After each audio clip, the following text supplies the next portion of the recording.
दोस्तों, अगर आपको कोई महात्मा या भगवान रूपी मनुष्य आकर ये कहे कि आप धन, प्रेम या सफलता में से किसी एक को रख सकते हो, तो आप कौन सा चुनोगे? कमेंट्स बॉक्स में ज़रूर बताएं। ये कहानी है 3 संत जो घर घर जाकर लोगों की परीक्षा लेते हैं। एक बार की बात है, तीनों संत एक नगर में भ्रमण कर रहे थे और एक एक करके सभी के घर में जा रहे थे। और तीनों संत सभी से बस यही कहता कि हम तीनों को एक साथ मत बुलाना, हम एक एक करके ही आते हैं। पर इस बात से किसी को कोई फर्क नहीं पड़ा और तीनों संत एक और नगर की ओर चल दिया। और रास्ते में उन्हें एक और घर दिखा जिसका दरवाजा एक संत खटखटाया और एक औरत अपने घर से निकली। उसने घर के सामने सफ़ेद लंबी दाढ़ी में 3 साधु महात्माओं को बैठे देखा। वो औरत उन्हें पहचान नहीं पाई क्योंकि वो संत इस गांव के नहीं थे। वो स्त्री कहने लगा कि हे बाबा, आप कौन हो और कहाँ से आए हो? मैं आप लोगों को नहीं पहचानती, बताइए क्या काम है? तब तीनों साधुओं ने बोला, हे देवी, हमें भूख लगी है। यदि आपको कोई आपत्ति नहीं हो तो हम तीनों आपके यहाँ पर भोजन करना चाहते हैं। इस पर वो स्त्री कहने लगा, ठीक है बाबा, आप तीनों कृपा करके मेरे घर में पधारिए और भोजन को ग्रहण कीजिए। इस पर एक संत कहने लगा, क्या तुम्हारे पति घर पर है? तब स्त्री कहने लगा कि नहीं, मेरे पति घर पर नहीं है, वो कुछ देर के लिए बाहर गए हैं। मेरे पति घर पर नहीं है, वो कुछ देर के लिए बाहर गए हैं। इस पर संत कहने लगा, तब तो हम अंदर नहीं आ सकते हैं। तीनों एक साथ बोला। थोड़ी देर में ही उस स्त्री का पति भी घर वापस आ चुका था और उसे साधुओं के बारे में पता चला। तो उसने तुरंत अपनी पत्नी से उन्हें पुनः आमंत्रित करने के लिए कहा। उस स्त्री ने ऐसा ही किया।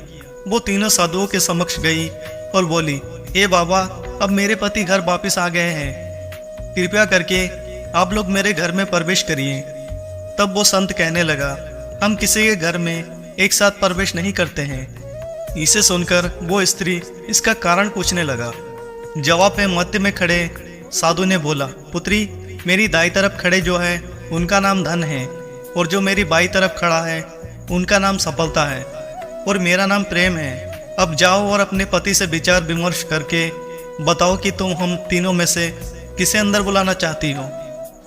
औरत अंदर गई और अपने पति से सारी बात बता दी। पति बेहद खुश हो गया और कहने लगा, वाह वाह, आज तो आनंद आ गया।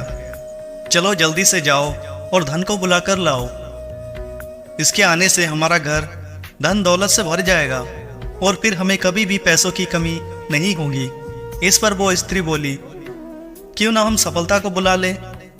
उसके आने से हम जो करेंगे वो सही होगा और हम देखते ही देखते धन दौलत के मालिक भी बन जाएंगे।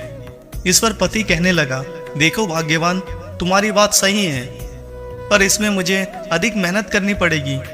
मुझे तो लगता है कि धन को बुला लेना चाहिए। थोड़ी देर तक उन दोनों की बहस चलती रही पर वो किसी निश्चय पर नहीं पहुंच पाए और अंततः निश्चय ये किया कि वो साधुओं से ये कहेंगे कि धन और सफलता में से जो आना चाहे वो हमारे घर में आ सकते हैं। और वो स्त्री झट से बाहर गई और उसने ये बात उन तीनों संत के सामने रखी। उस स्त्री की बात को सुनकर तीनों साधुओं ने एक दूसरे की तरफ देखा और बिना कुछ कहे उस घर से दूर जाने लगा। तीनों संत को जाता देख वो स्त्री कहने लगा, अरे बाबा, आप लोग इस तरह से वापस क्यों जा रहे हो?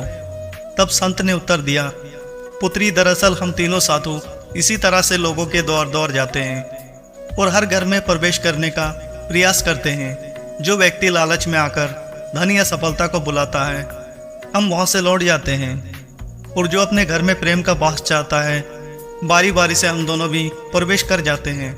इसलिए इतना याद रखना कि जहाँ प्रेम है वहाँ धन और सफलता की कमी नहीं होती। ऐसा कहते हुए धन और सफलता नामक साधुओं ने अपनी बात पूर्ण की।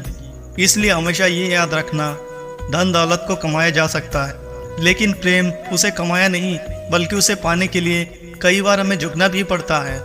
दोस्तों, अगर वीडियो पसंद आया है तो वीडियो को एक लाइक और चैनल में नए हो तो चैनल को सब्सक्राइब कर लेना। मिलते हैं एक और नए रोचक कहानी के साथ।